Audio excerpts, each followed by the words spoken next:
गड आला पण सिंह गेला या आशयाच्या बॅनरने वेधले ठाणेकरांचे लक्ष।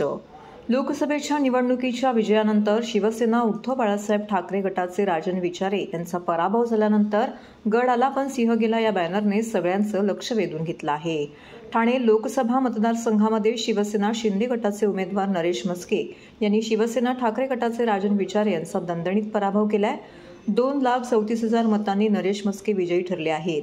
मुंबईमध्ये ठाकरे गटाला घवघवीत यश मिळाले असून परंतु ठाण्यातील उद्धव ठाकरे यांचे कट्टर समर्थक राजन विचारे यांची मोठ्या मताधिक्याने हार झाल्याने ठाण्यातील उद्धव ठाकरे यांची शाखा समजली जाणारी चंदनवाडी शिवसेना शाखा येथे शिवसैनिकांनी अनोखा असा बॅनर लावला आहे। शाखा प्रमुख तानाजी कदम यांच्या मार्गदर्शनाखाली हा बॅनर येथे लावण्यात आलेला आहे। ठाणे हा शिवसेनेचा बालेकिल्ला मानला जातो, मात्र लोकसभा निवडणुकीला ठाण्यात तर सत्ता विरुद्ध निष्ठा असा रंग मिळाल्यामुळे कोण बाजी मारणार याकडे सगळ्यांचंच लक्ष लागलं होतं। ही निवडणूक अटीतटीची लढत होईल असा अंदाज व्यक्त केला जात होता। शिवसेनेचे 2 गट झाल्यानंतर शिवसेना उद्धव बाळासाहेब ठाकरे गटाचे राजन विचारे यांनी ठाण्यातील शिवसेना ठाकरे गटाला खऱ्या अर्थाने उभारी दिली। एकही आमदार नगरसेवक सोबत नसताना ठाण्यातून त्यांनी शिवसैनिकांच्या मदतीने लोकसभा निवडणूक लढवली। प्रचार देखील उत्तमरित्या सुरुवातीपासून अगदी शेवटपर्यंत पार पाडला। सत्ता विरुद्ध निष्ठा अशी लढत सुरू असताना सर्वत्र राजन विचारे यांचा विजय होणार असा विश्वास देखील व्यक्त केला जात होता।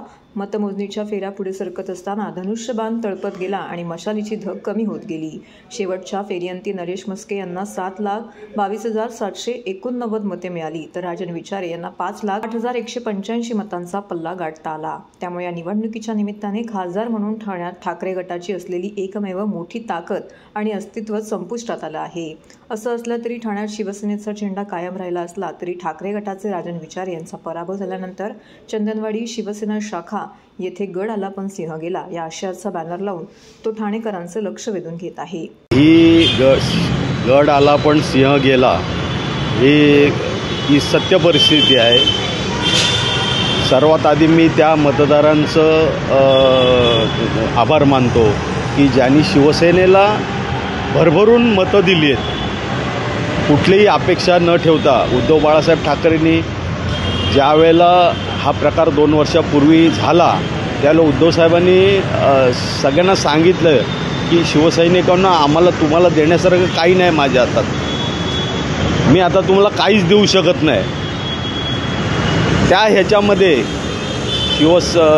ठाण्याच्या नागरिकांनी आज आपल्याला जे काय 5-5.5 लाखाचं मताधिक्य दिलेलं आहे हेच शिवसेनेसाठी खूप आहे। निवडणूक असते, हार जीत ही असते। आम्ही गेली अनेक निवडणूक जवळून बघितलेल्या आहेत, अनुभवलेल्या आहेत। त्याच्यामुळे हार जीत ही होणारच, परंतु त्याचं दुःख आम्हाला वाटत नाही। कारण का गेल्या 2 वर्षापासून जो आम्ही संघर्ष करतोय पक्षासाठी, आमचं पक्ष चोरला, निशाणी आमची चोरली, मशाल घेऊन आम्ही नवीन निशाणी घेऊन आज इथपर्यंत आलेलो आहे।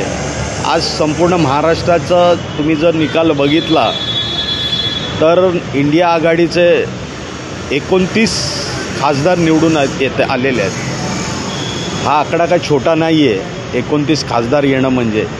आणि ज्यांनी सत्तेचा बाजार मांडून सत्ता आपल्या हातात घेण्यासाठी जे काय कारस्थान केली त्यांचे 18 खासदार निवडून आलेले आहेत।